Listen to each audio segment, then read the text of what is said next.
हरे कृष्ण दोस्तों, मैं हूं अनुज शर्मा। एक बार एक ब्राह्मण था। वो जो कुछ भी करता था सबसे पहले भगवान को बताता था। घर में कुछ भी आता था तो पहले भगवान के सामने रखता था। घर में भोजन बनता था, प्रसाद बनता था, कुछ भी होता था तो सबसे पहले भगवान को अर्पित करता था। हमेशा भगवान को भोग लगाना, उनकी आराधना करना, उनसे बातें करना, यह नित्य नियम था उनका। भगवान को भोग लगाने के इस नियम से उस ब्राह्मण की पत्नी बड़ी परेशान थी। वो हमेशा एक ही बात कहती थी, क्या आप भगवान को भोग लगाते हो? कौन सा वो ग्रहण करते हैं? आप भगवान को भोग लगाते हो, कौन सा आपका अर्पित किया हुआ वो ग्रहण करते हैं? कभी ऐसा हुआ है कि भगवान ने कुछ खाया हो? कभी ऐसा हुआ है कुछ भगवान ने ग्रहण किया हो? आप परिवार के अंदर रहा करो, परिवार के बारे में सोचा करो। वो पत्थर की मूर्ति है, उसके सामने कुछ भी रख लो वैसा ही उठ करके आ जाएगा। उसके सामने कुछ भी ऐसा नहीं है कि वो ग्रहण करेंगे। ब्राह्मण की पत्नी ये बात करती थी। ब्राह्मण को बड़ा बुरा लगता था। ब्राह्मण अपने तर्क से उसे समझाता था कि भगवान भोग ग्रहण करते हैं, भगवान इस भोजन को प्रसाद बना देते हैं। जो भोजन भगवान के सामने रखा जाता है वो प्रसाद बन जाता है। लेकिन पत्नी कहां मानने वाली थी। एक दिन घर में लड्डू आए। लड्डू आए तो देखने में बड़े स्वादिष्ट लग रहे थे। ब्राह्मण की पत्नी ने कहा कि अब भगवान को भोग लगाने मत जाना, देखने में कितने स्वादिष्ट हैं, मैं इन्हें सबसे पहले लूंगी, पहले मुझे लेने दो। ब्राह्मण ने मना कर दिया कि नहीं, पहले भगवान को भोग लगाओ, उसके बाद तुम ग्रहण करना, पहले मैं भगवान को भोग लगाऊंगा।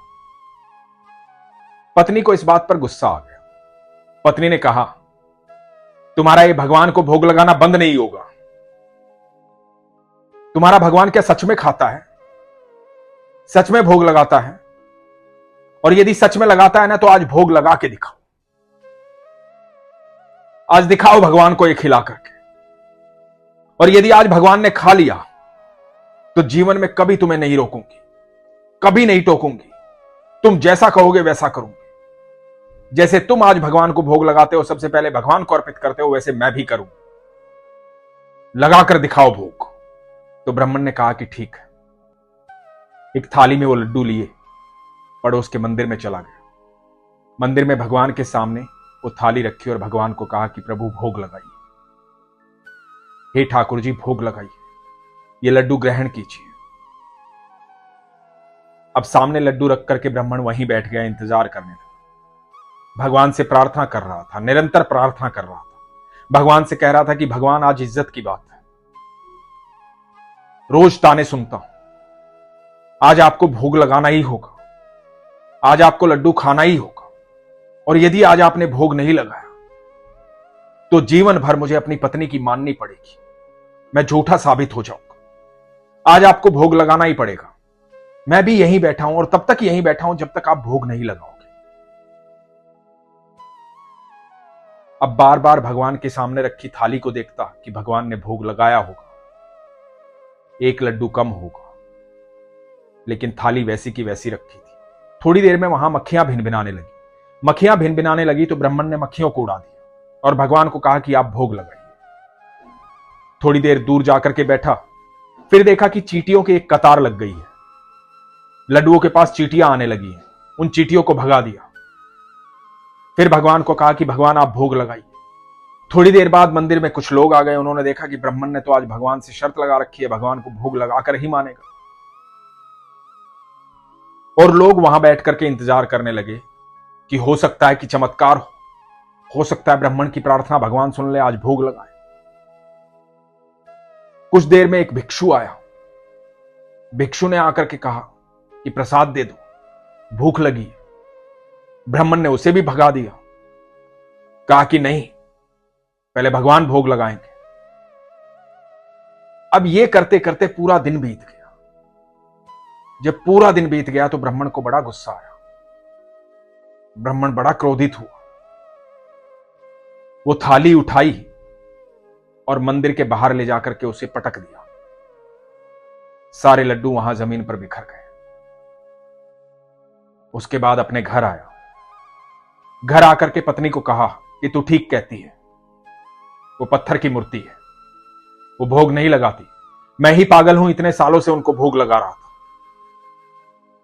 मैं ही दीवाना हूं उनके प्रेम पे, उन्हें कोई प्रेम नहीं है मुझसे। उन्हें प्रेम होता तो आज आ जाते, मेरी इज्जत रख लेते, लेकिन वो नहीं आए। और पत्नी ने कहा कि मैं तो पहले ही कहती थी, तुम माने ही नहीं, तो आज के बाद भगवान को भोग लगाने में समय नष्ट मत कर। दोनों पति पत्नी ने भोजन किया और सो गए। जब सो गए तो भगवान ब्राह्मण के स्वप्न में आए। स्वप्न में आके ठाकुर जी ने कहा कि वाह, बड़े ही स्वादिष्ट लड्डू थे, लेकिन काफी देर लगा दी तुमने देने में। तो ब्राह्मण ने कहा कि प्रभु मैंने देर लगा दी, मैं तो सुबह से इंतजार कर रहा था कि आप भोग लगाएंगे, लेकिन आपने भोग ही नहीं लगाया, पूरा दिन भोग नहीं लगाया, और आपको लड्डू के स्वाद का क्या पता।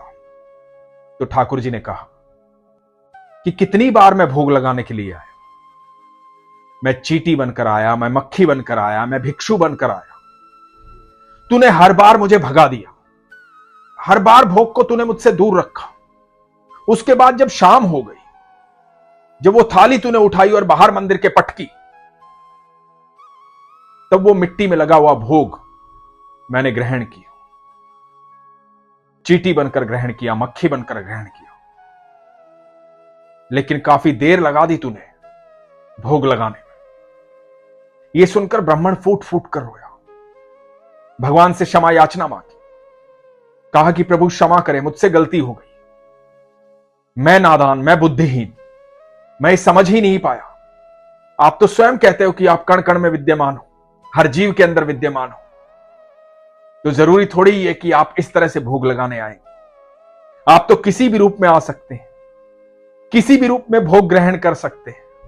और यह कहकर के ब्राह्मण भगवान से क्षमा याचना करने लगा। दोस्तों, हम हमेशा मन में यह बात सोचते हैं कि हम भगवान को भोग लगाते हैं, लेकिन भगवान ग्रहण कैसे करते हैं। तो आज मैं आपको बताता हूं। जब हम कोई किताब पढ़ते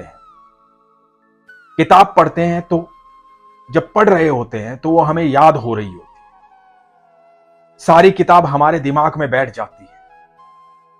तो जब हमारे दिमाग में बैठ जाती है तो किताब से क्या वो शब्द गायब हो जाते हैं?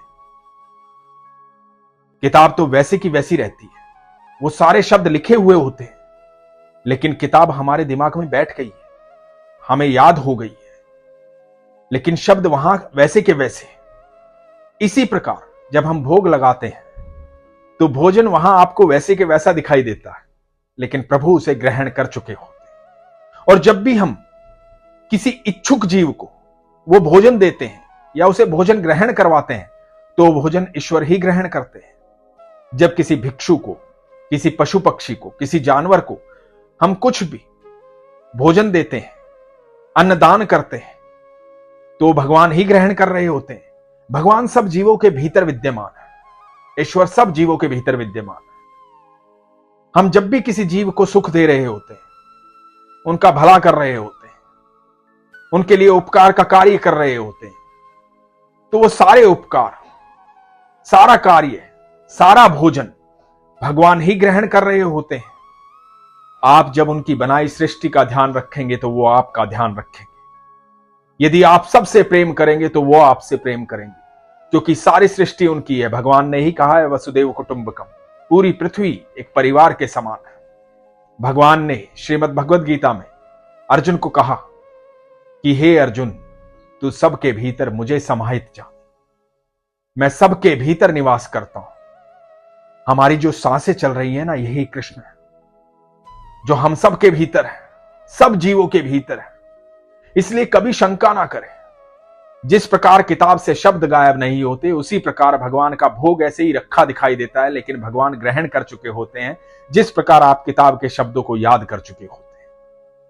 इसलिए आज के बाद कभी शंका ना करें कि भगवान ने भोग नहीं लगाया। भगवान आपके लगाए भोग को प्रसाद बना देते हैं। वो प्रसाद आपको स्वस्थ करता है, आपके अंदर सकारात्मक ऊर्जा देता है, आपके स्वास्थ्य को ठीक रखता है। असल में हम जो भगवान को भोग लगाते हैं वो अपने भले के लिए लगाते हैं। इसलिए कभी इस बात पर शंका ना करें। अपने मन से, अपनी इच्छा अनुसार, जब भी आपका मन करे, जब भी आपकी इच्छा हो, अन्नदान करें, गरीबों की सेवा करें, भिक्षुओं को भोजन दें। जो भी उपकार आप कर सकते हैं, जो भी अच्छा कार्य अपनी व्यवस्था के अनुसार आप कर सकते हैं, वो अवश्य करें। जब आपकी मूलभूत आवश्यकताएं पूर्ण हो जाती हैं, तो दूसरों की मूलभूत आवश्यकताएं पूर्ण करने में उनका सहयोग करना चाहिए और ईश्वर पर सदैव विश्वास रखना चाहिए, प्रगाढ़ विश्वास। ईश्वर हर समय आपके संग है, हर पल आपके संग है, लेकिन इसके लिए विश्वास की आवश्यकता है। इसीलिए हमेशा कहता हूं, अपने विश्वास को मजबूत रखिए, अपना ख्याल रखिए। हरे कृष्ण।